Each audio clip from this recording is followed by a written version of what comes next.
The sun sank low behind the distant peaks, casting long shadows over the land of Jin, a kingdom both ancient and enduring. The year was 650 BCE, a time when the world seemed to hold its breath in the midst of shifting power dynamics, where rivalries between the feudal states set the stage for the rise and fall of empires.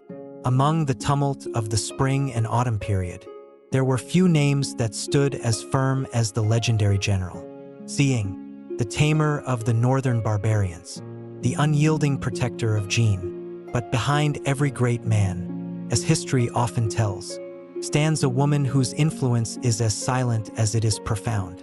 Her name was Zhao Fa, a woman whose grace, wisdom, and quiet strength would leave an indelible mark on history, shaping the destiny of Jin not through the clash of swords, but through the depths of her intellect and the power of her heart. The story of Zhao Fa begins, not in the grand halls of the court or the blood-streaked battlefields where Si Ying's triumphs were sung, but in the quietude of a humble village where she was born. There, in the shadow of a father who was a learned scholar and a mother known for her unwavering devotion to the welfare of the family, Zhao Fa grew not just into a woman of beauty, but one of unparalleled strength and intelligence. She was not the kind of woman who would be easily overlooked by the men of her time, though the historical records mention her only briefly.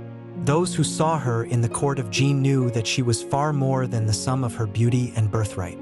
She was a force, a quiet storm, whose influence stretched far beyond the domestic realm. Zhao Fa was destined not only to marry Si Ying, but to change the very way history would come to view the role of women in the affairs of war and statecraft. It was a marriage forged not just by love, but by necessity. In the chaotic and treacherous courts of the spring and autumn period, alliances were everything. But for Zhao Fa, the union was more than political. It was a chance to shape the future of a kingdom through the most powerful weapon she possessed, her mind. As Si Ying rose to become one of the most celebrated generals in the history of Jin, Zhao Fa stood by his side, often unseen but always present, while Si Ying marched at the head of his armies, conquering one state after another. It was Zhao Fa who managed the delicate webs of politics, diplomacy, and family. She advised him in secret, shaping his decisions with wisdom that many of his contemporaries could not fathom. Her counsel was subtle, but to those who knew her, it was clear. Zhao Fa was as much the architect of Jin's strength as the general who led its forces. But the story of Zhao Fa would not be a simple one. The love and loyalty she had for her husband would be tested in ways unimaginable. Betrayals would come from within the palace walls, and enemies would rise not just from rival kingdoms, but from her own court. The very fabric of her world, so carefully woven, would unravel as conspiracies emerged, threatening both her life and the future of Jin itself. And yet, Zhao Fa never wavered, even in the darkest moments, when the forces arrayed against her seemed insurmountable. She remained steadfast. It was through these trials, through the complex interplay of power, loyalty, and betrayal, that Zhao Fa would come into her own, not as the wife of a great general, but as a woman whose name would echo through the corridors of history.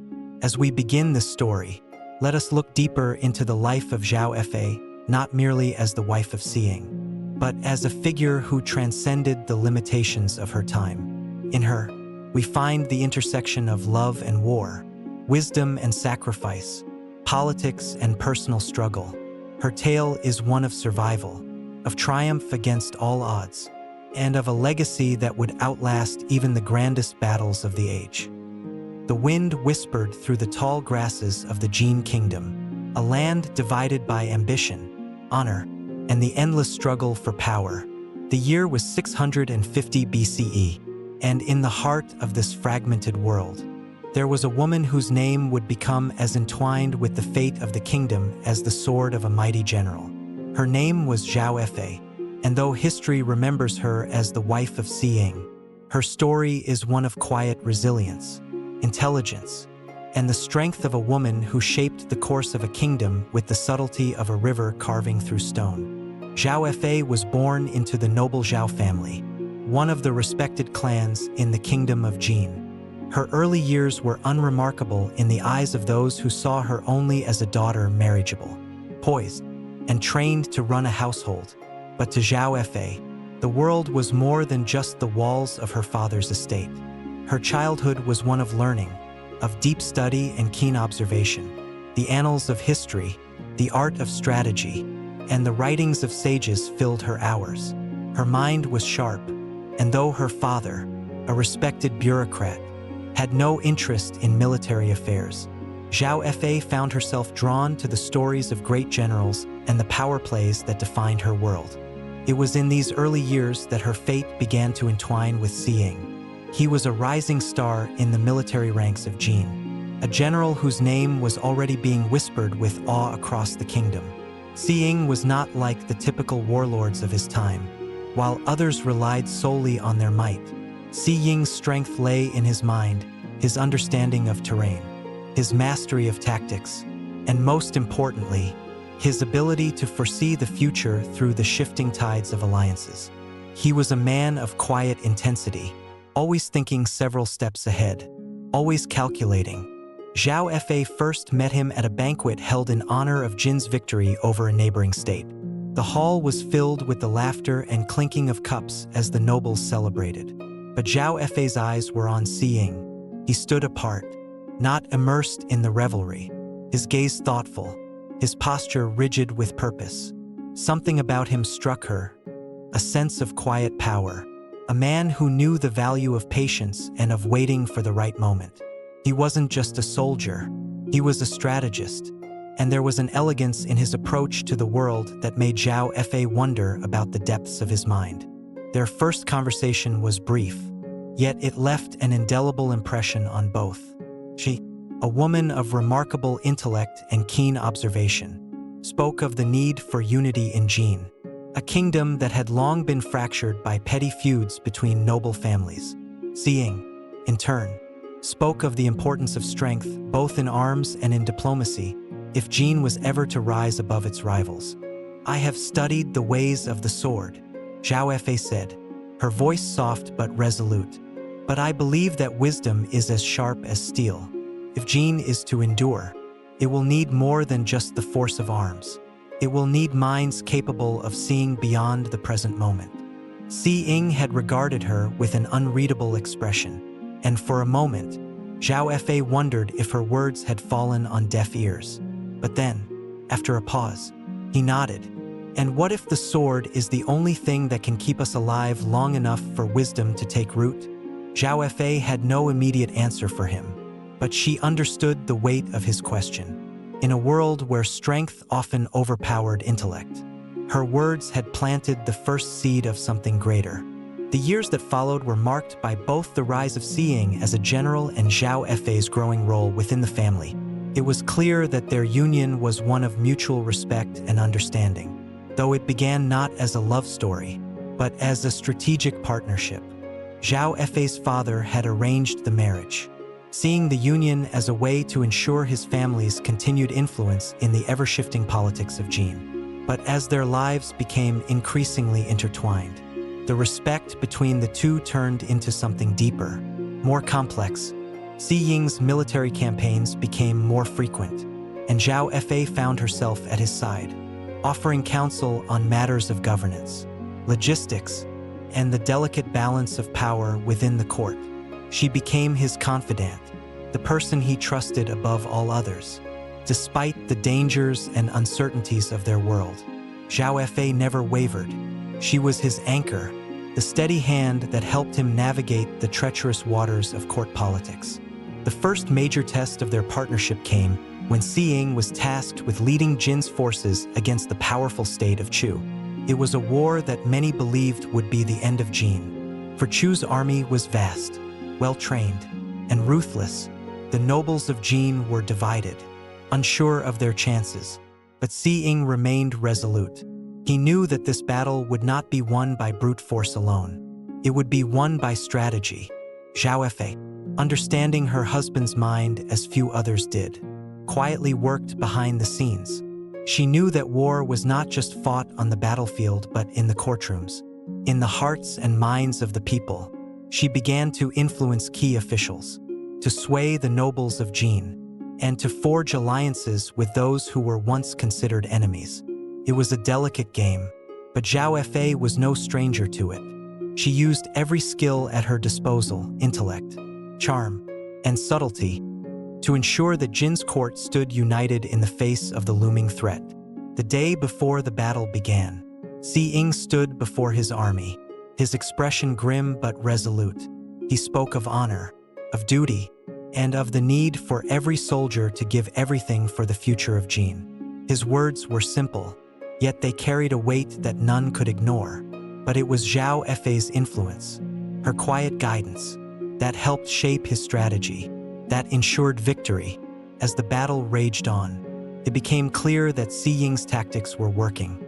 The army of Chu was bogged down by clever traps, feigned retreats, and ambushes that turned their own strength against them. Si Ying had used the terrain to his advantage, exploiting every weakness in the enemy's position. Zhao Fa, though not present on the battlefield, was never far from her husband's mind. Every decision he made was a reflection of her counsel.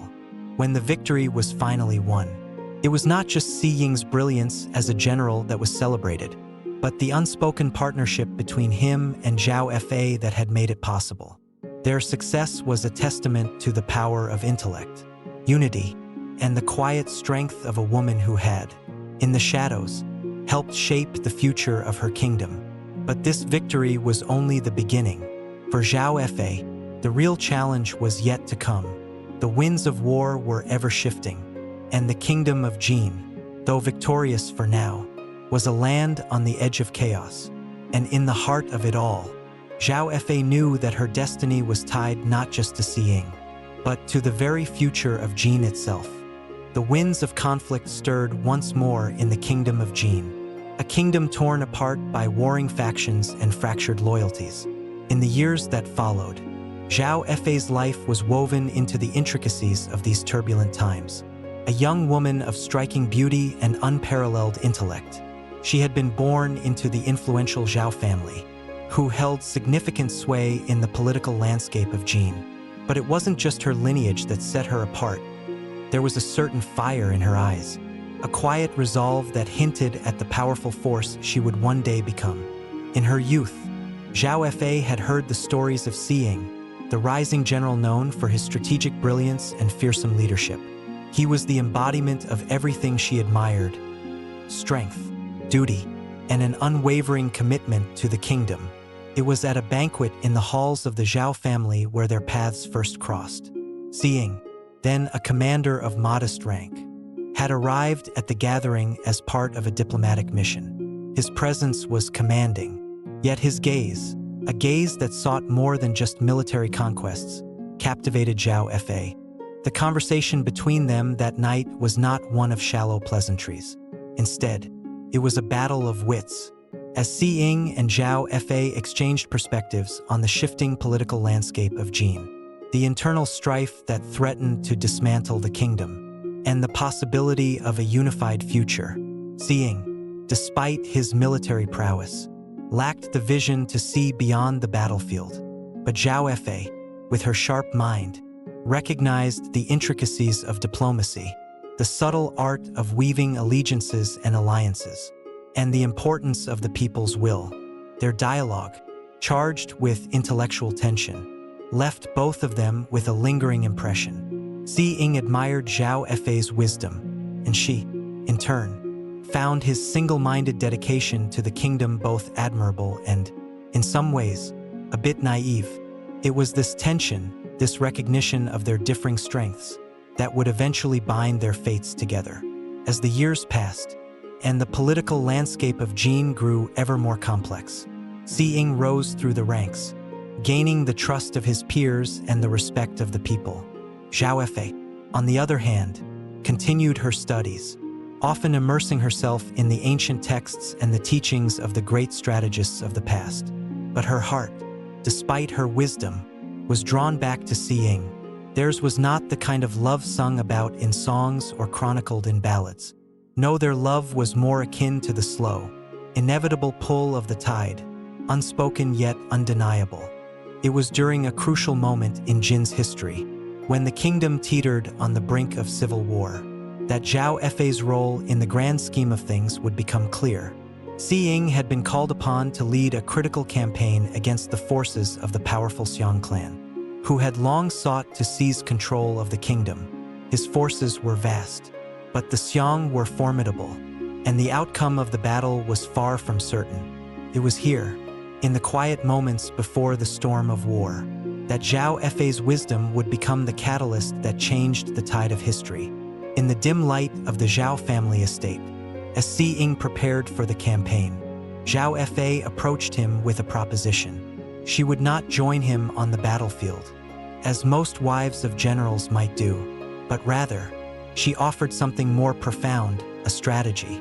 Her idea was a bold one. While Si Ying's forces engaged the Xiang head-on, Zhao Fa believed the key to victory lay not in direct confrontation but in undermining the Xiang's alliances from within. By exposing the cracks in their coalition, she argued, the battle would be won before the first arrow was even drawn. Si Ying, initially skeptical, listened intently.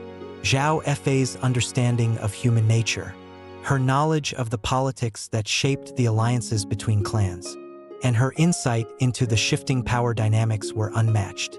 In the end, he agreed, and the strategy set into motion would become one of the most talked about victories in the annals of Jin history. But for Zhao Fa, the battle had only just begun. With her mind focused on the delicate web of alliances, she maneuvered the political landscape as deftly as any general might lead an army. As the war raged on, her influence behind the scenes grew, and her name began to be whispered in the halls of power. Some spoke of her as a strategist of unparalleled skill, while others feared her quiet strength, a woman whose intellect was as sharp as any blade and whose influence would one day shape the destiny of the kingdom.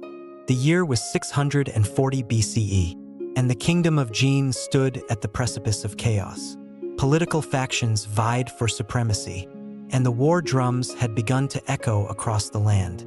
Amidst the turmoil, Zhao Fa's life was about to take a turn that would intertwine her fate with the destiny of the kingdom in ways she could never have imagined. It was on a spring evening, bathed in the golden glow of the setting sun, that the paths of Zhao Fa and Si Ying would cross for the second time. Their first meeting had been a brief encounter at a feast held in her family's honor.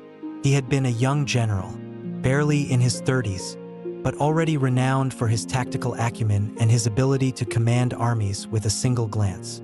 Zhao Fa had noticed him immediately, his dark eyes, sharp and focused, as if he could see through the very fabric of time itself. She had heard whispers about his deeds, how he had turned the tides of battle with his daring strategies, how he had earned the trust of the king himself. He was a man destined for greatness, and Zhao Fa, with her keen mind, had found herself intrigued. The second meeting came not long after, but this time it was not a chance encounter at a banquet.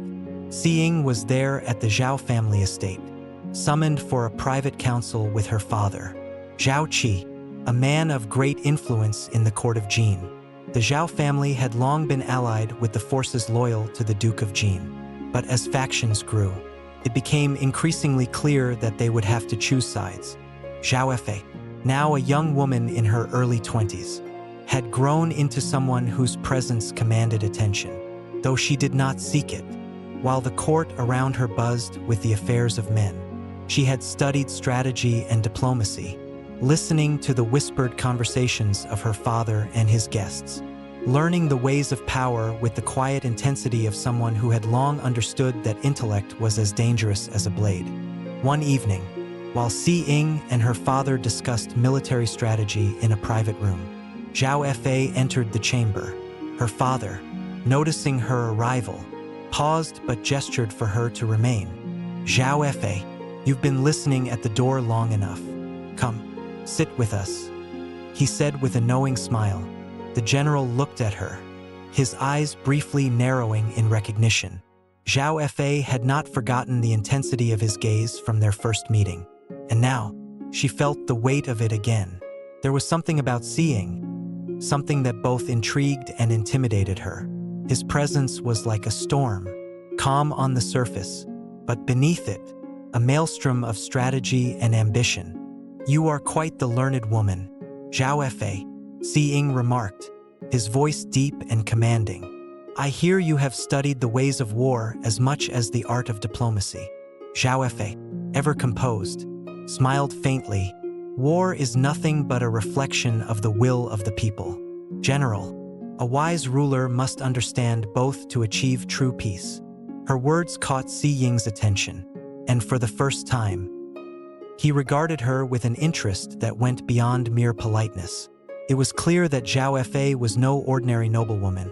Her mind was sharp, and her insights held the weight of years of study and reflection. In the weeks that followed, their interactions grew more frequent.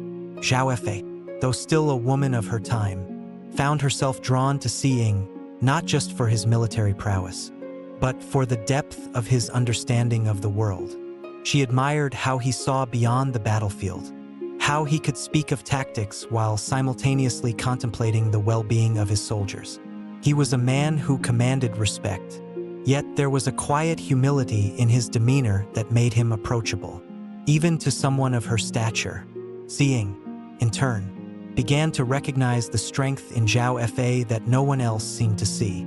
She was not just the daughter of a powerful family, nor a woman destined to be married off to some powerful man to cement an alliance. She was a force in her own right, someone who understood the delicate balance of power, and her insights were invaluable. As the kingdom of Jin teetered on the brink of civil war, Zhao Fa's influence in her family's decision-making became more pronounced. Her father, Zhao Qi, was a man of great wisdom, but he had begun to see the wisdom in his daughter's counsel. It was through her advice that he began to see the emerging power of Si Ying, not just as a general, but as a key player in the future of Jin. Zhao Fa's heart, however, was torn. Her growing admiration for Si Ying went beyond mere respect. There was something in him that stirred something deep within her, something she had never fully understood until that moment. It was not simply his intellect, nor his honor, it was the way he saw the world, the way he carried himself with quiet strength, as if he bore the weight of the world on his shoulders but never allowed it to break him. Their bond, built on shared strategy and mutual respect, slowly deepened. There were no grand declarations of love, no sweeping gestures. There were only stolen moments between battles, quiet conversations under the stars, and shared glances that spoke more than words ever could. As the political landscape shifted, it became increasingly clear that Zhao Fa's fate was linked to Si Ying's. When the Duke of Jin, seeing the growing threat of rebellion from rival factions, called for a council of war, Zhao Fa knew that the time had come for her to make a choice. Her family, particularly her father, was torn between Si Ying and the other generals who vied for the Duke's favor. But Zhao Fa, with her keen understanding of strategy, knew that Si Ying was not just a general who could win battles. He was a man who could lead Jin to victory, if only the right alliances were forged. One night, as the full moon cast its pale light across the courtyard, Zhao Fa approached Si Ying in the quiet of the evening. She found him alone, standing at the edge of the garden, gazing at the stars. There was a moment of silence before she spoke, her voice calm but filled with an unspoken intensity.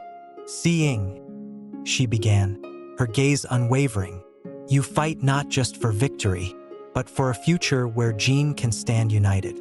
But the path you walk is not one you can walk alone. You will need allies, and you will need the support of those who understand both the sword and the council chamber." Si Ying turned to her, his eyes meeting hers with a depth of understanding that startled her. "I know," he said softly, "and that is why I have come to you, Zhao Fa. You understand the pulse of this kingdom as much as any general or nobleman. You have the strength of the mind to see through the fog of war. Will you stand with me?" In that moment, Zhao Fa knew that her life would never be the same. It was not just a matter of loyalty, it was a matter of destiny.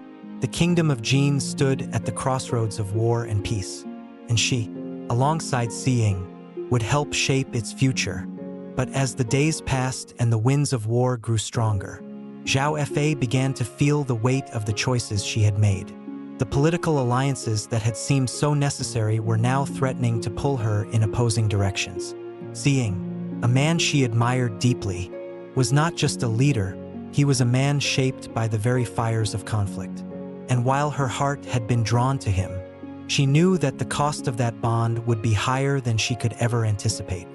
As war loomed, Zhao Fa found herself standing at the intersection of love, loyalty, and duty.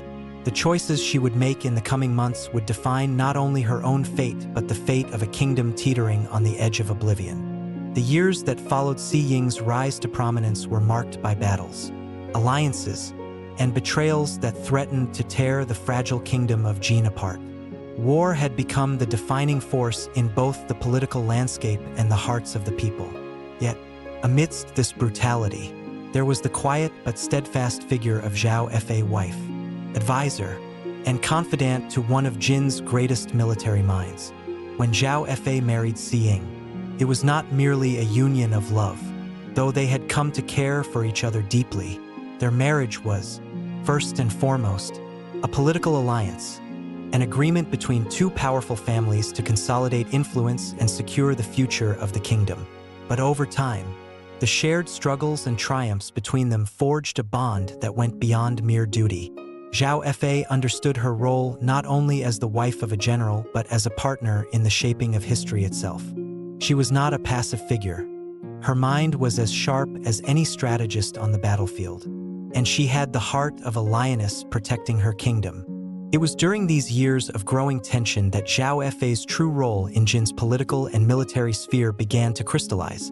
As Si Ying was sent to fight the growing threats from the neighboring states, especially the growing power of the state of Qi, Zhao Fa took on more responsibility within the court. She had long been known for her intelligence, her ability to read the currents of politics with uncanny precision. But it was during the military campaigns that her influence truly began to take hold. Si Ying, for all his brilliance as a general, was not immune to the political pressures that came with his position. His enemies within Jin, those who saw his rising power as a threat, would stop at nothing to undermine him. Zhao Fa, ever perceptive, understood that their enemies were not just on the battlefield, they were in the palace, in the chambers of power where words could cut deeper than any blade. She became a silent architect of their success, advising Si Ying from behind the scenes, ensuring that their position remained strong. But it wasn't just politics that shaped their world. It was the blood and steel of war. Si Ying's campaigns were brutal and unrelenting. The kingdom of Jin was embroiled in a series of conflicts that tested the very limits of its soldiers. Each victory came at a cost, and each loss left scars not just on the battlefield, but on the hearts of those who fought. Zhao Fa, ever steadfast, stood by her husband's side, even as she witnessed the toll of war upon his soul. In one particular campaign against the state of Qi, Si Ying led his forces across treacherous terrain, hoping to secure a decisive victory that would weaken their enemies' hold on the region. The battle was long and hard, with casualties mounting on both sides. As the war raged on, Zhao Fa, ever the tactician, saw an opportunity for diplomacy that could end the bloodshed without further destruction. She was not content to let her husband's military prowess dictate the course of their future. She knew that sometimes the greatest victories came not from the sword, but from the art of negotiation. Through secretive emissaries and careful negotiations, Zhao Fa was able to broker a temporary ceasefire with the state of Qi. It was a delicate maneuver, one that required her to navigate a labyrinth of political intrigue and fragile egos. But she succeeded, securing a tenuous peace that would give Jin the breathing room it needed to rebuild and refocus. The ceasefire was not a permanent solution, but it was a victory in its own right, a testament to Zhao Fa's growing influence. However, as the years passed, the weight of her sacrifices began to take its toll. The kingdom was still in a state of flux, and the demands on Si Ying and Zhao Fa grew greater with each passing year. They were no longer simply figures of political power. They were symbols of hope and resilience to the people of Jin. But in private, their lives were not as glamorous as the titles they held.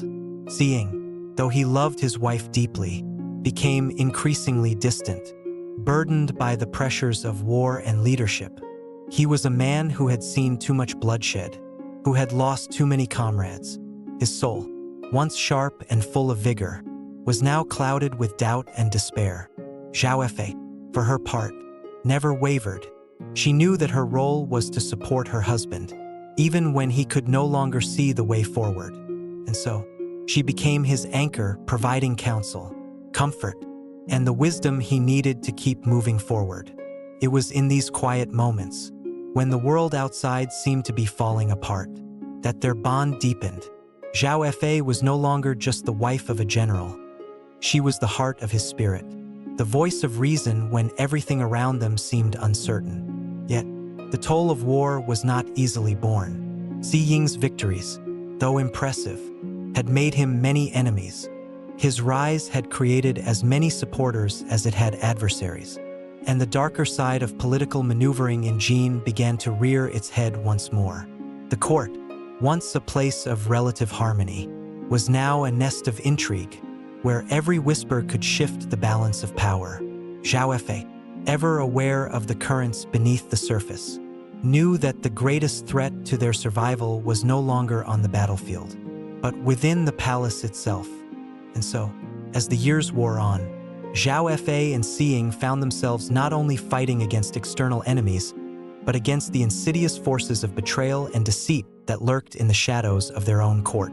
Their greatest challenge was not the clash of armies or the fury of rival states, but the need to secure their position in a world where loyalty was as fragile as glass. Zhao Fa's intellect, her unyielding devotion to her family, and her deep understanding of human nature would be put to the ultimate test as she navigated this treacherous landscape. The moonlight bathed the ancient walls of the Jin capital in a silvery glow, casting long shadows that whispered of battles fought and those yet to come. The year was 630 BCE, and though the fires of war had tempered somewhat in the wake of the great victories Si Ying had won, the kingdom of Jin remained a place of delicate balance, a kingdom teetering on the edge of chaos. For Zhao Fa, these were times of quiet anxiety. Her husband, General Si Ying, had risen to an unparalleled position of power. His victories in the field, his keen intellect, and his unrelenting ambition had earned him not only the respect of his peers but also the enmity of many who felt threatened by his meteoric rise. While the men of the court schemed in the shadows, Zhao Fa had become an increasingly important figure, not just as a wife, but as a quiet counselor, a voice of reason in the turbulent halls of power. But power, as she had learned over the years, was always fragile. One wrong move, one misplaced word, could send the entire kingdom crashing into war once more. Zhao Fa stood in the great hall of the palace, her fingers lightly brushing the edge of a jade vase as she stared into the flickering flames of the hearth. The fire, ever-changing, seemed to mirror the state of her heart. Despite the glory that came with her husband's victories, despite the praise and the wealth, the truth remained. The kingdom of Jin was divided. The nobles bickered, the warriors fought, and the common people suffered. It was a fragile empire built on blood, and it was on the brink of crumbling. The doors behind her creaked open, and she turned to see her husband, Si Ying, stepping into the room. His armor, though no longer worn in battle, still bore the weight of a general's responsibilities. His eyes, sharp and calculating, met hers with a gaze that spoke of both love and burden. The years had changed him, hardened him. The man who had once been a humble soldier was now a symbol of Jin's military might. And with that power came not just admiration but also resentment. "Zhao Fa," he said softly, his voice a mixture of affection and weary exhaustion. "We need to talk." Zhao Fa nodded, leading him to the large wooden table that dominated the center of the room. Maps were spread out across the surface, markers placed to represent the various factions vying for power. Seeing Saturday leaning over the table as his mind shifted to military strategy. But Zhao Fa could sense the tension in him. the unease that came from being pulled in so many directions. "Is it the northern threat again?" she asked, though she already knew the answer. The northern barbarians, forever a menace to Jin's borders, had been growing bolder in recent months. Their raids had become more frequent, their tactics more daring. Si Ying's face darkened. "Yes, and worse. There are whispers that they've allied with some of our own disgruntled generals. There is talk of betrayal from within." Zhao Fa's heart sank. The specter of betrayal had always loomed over those who sought power. She knew that to rise was to make enemies, and to hold power was to make even more. "You think someone in our ranks is planning against us?" she asked carefully, keeping her voice steady, though her mind raced. "I do not know for sure," Si Ying replied, "but I can feel it. There is something off about the way certain men are behaving. Their eyes linger on the throne, not just the battlefield. I must prepare for the worst." Zhao Fa regarded him for a long moment. She had been his counsel for years, offering advice on matters of state, war, and diplomacy. But it was moments like these, when the weight of the kingdom's future seemed to rest on his shoulders, that her role became far more than that of a wife. She had always known the price of power. It was not just the bloodshed on the battlefield, but the treachery and ambition that stirred in the hearts of men. "Perhaps it is time we take more drastic measures," Zhao Fa said, her voice low but firm. "If there are whispers of betrayal, it would be wise to silence them before they grow louder." Si Ying looked at her, his eyes narrowing slightly. He had always trusted her judgment, but this suggestion was more dangerous than most. In times like these, even the smallest move could have dire consequences.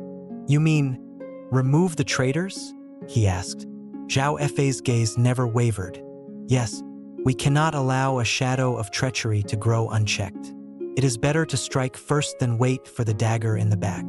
Si Ying remained silent, the weight of her words settling in the room like an impending storm. He had always been a man of action, but the political intricacies of the court, where the line between friend and foe was blurred, required a subtlety that sometimes eluded even the sharpest of minds. "I will think on it," he finally said, though his voice betrayed his indecision. "But we must also prepare for the barbarians. I cannot afford to lose focus on them." Zhao Fa nodded, understanding the delicate balance he had to maintain. She could sense the exhaustion in his voice, the pressure of leading not just an army, but a kingdom divided by internal strife. "The northern threat is real," she said, choosing her words carefully. "But so is the threat from within. Perhaps it is time we strengthen our alliances and purge the disloyal from our ranks. We cannot fight a war on two fronts." Si Ying stood up, his brow furrowed as he considered her advice. "You speak with the wisdom of a general, not a wife." Zhao Fa's lips curled into a faint smile, though her eyes remained serious. "A wife who has lived through too many years of war, and who understands that a kingdom cannot stand on its military alone. It must stand on its unity." For a long while, the two of them stood in silence, each contemplating the difficult path that lay ahead. The war with the northern barbarians was only one piece of the puzzle. The true battle, Zhao Fa knew, would be fought within the walls of the court, where loyalty could be bought and sold like any other commodity. The greatest threats would not come from foreign invaders. They would come from the men who sat beside Si Ying at the council table, smiling one moment and plotting the next. As the fire in the hearth crackled and burned low, Zhao Fa's mind raced through the possible courses of action. They had come this far, but the future was uncertain. The kingdom of Jin could fall into the hands of the ambitious and treacherous, or it could be saved by the wisdom and strength of those who were willing to make the hard choices. It was a delicate game, one in which the stakes were nothing less than the survival of the kingdom itself. The kingdom of Jin had been at the center of endless conflict for so long that the people had almost forgotten what it was like to live in peace. Yet, even in the midst of this bloodshed, Zhao Fa had remained a figure of stability and wisdom. She had stood by Si Ying through every trial, every battle, and every political maneuver, offering counsel that was both calm and measured. To many, she was a symbol of the quiet strength that had carried the kingdom through its darkest days. But as Si Ying's power grew, so did the shadows that lurked within the walls of Jin. Ambitions grew ever more dangerous, and the alliances that once seemed steadfast were now shifting like sand. Those closest to the general, who once admired him for his unyielding strength, now found themselves questioning his decisions. The court grew restless, and whispers of treason began to spread. It was during this time that Zhao Fa, ever perceptive, began to sense that the kingdom was slipping from Si Ying's grasp. She had always been the rock that kept him grounded, but now, the weight of his power was beginning to wear on him. Si Ying was a man shaped by war, by strategy, and by the bloodshed that had made him a hero. Yet, as the years passed, the violence of his victories began to take its toll. The men who had once fought by his side now turned their eyes toward their own ambition, and the loyalty of the kingdom seemed to fray at the edges. In the quiet of the palace, Zhao Fa would often sit by the window, gazing out over the capital, her thoughts as heavy as the stars that filled the sky. She had known, deep down, that this day would come. No great general or ruler could remain unchallenged forever. She had seen it in the way his allies had begun to falter, in the sharpness of the words exchanged at court, in the eyes of those who once revered him. It was a late spring evening when the news came, news that would change the course of history for both Si Ying and Zhao Fa. Jin's northern neighbors, the state of Qi, had amassed a large army and were preparing to strike. Si Ying's forces were stretched thin, and the stability of Jin itself was now at risk. Zhao Fa knew that the battle to come would be his greatest test, one that would define his legacy. Si Ying, ever the strategist, did not hesitate. He rallied his troops, preparing them for the conflict. Yet, as the day of the battle approached, Zhao Fa found herself questioning what the cost of victory would be. She had seen her husband, once full of life and purpose, become a man worn by years of war. His mind, sharp as ever, was now clouded by the weight of leadership. She could see it in the way he moved, his steps less sure, his gaze less focused. On the eve of the battle, Zhao Fa approached her husband in his chambers. The room was quiet, save for the flickering of candlelight. Si Ying stood by the window, his back to her, his face etched with the lines of a man who had seen too much. When he spoke, his voice was softer than she had heard in years. "Do you think I have led us down the wrong path?" he asked, his words tinged with a rare vulnerability. "The people of Jin have placed their faith in me, but I wonder if I have failed them." Zhao Fa's heart tightened as she approached him, her hand gently resting on his shoulder. "You have done what was necessary," she said, her voice steady but filled with emotion. "You have fought for this kingdom, and you have kept it strong. But we are all human, Si Ying, and even the strongest must reckon with their limits." There was a long silence between them, a silence filled with both understanding and sorrow. Zhao Fa knew that the battle to come would either solidify Si Ying's legacy as a hero of Jin or bring an end to his reign. But she also knew that no matter the outcome, it would be a moment of reckoning for both of them. The morning of the battle arrived, and the skies were overcast, as if the heavens themselves had cast a veil over the kingdom. The forces of Qi had already positioned themselves on the northern borders, and Si Ying's army moved out to meet them. The clash between the two armies was inevitable, and as the first arrows flew through the air, Zhao Fa remained behind, holding her breath as she watched the unfolding chaos from the palace. The battle was fierce, with both sides fighting desperately for control. The sound of clashing swords, the cries of men, and the thundering hooves of cavalry filled the air as Si Ying led his troops with the same fierce determination he had always known. But this time, something was different. There was a weariness in his movements, a slight hesitation in his decisions that Zhao Fa could not ignore. And then, amidst the chaos of battle, the unthinkable happened. Si Ying was struck in the arm by an arrow, a deep wound that sent him to the ground. his vision blurring as he struggled to stay conscious. His men, witnessing their leader fall, faltered in their advance, unsure of how to proceed without his guidance. In that moment, Zhao Fa's heart raced with both fear and resolve. She knew that the kingdom, and Si Ying, needed her now more than ever. Riding out onto the battlefield, Zhao Fa took her place beside her husband.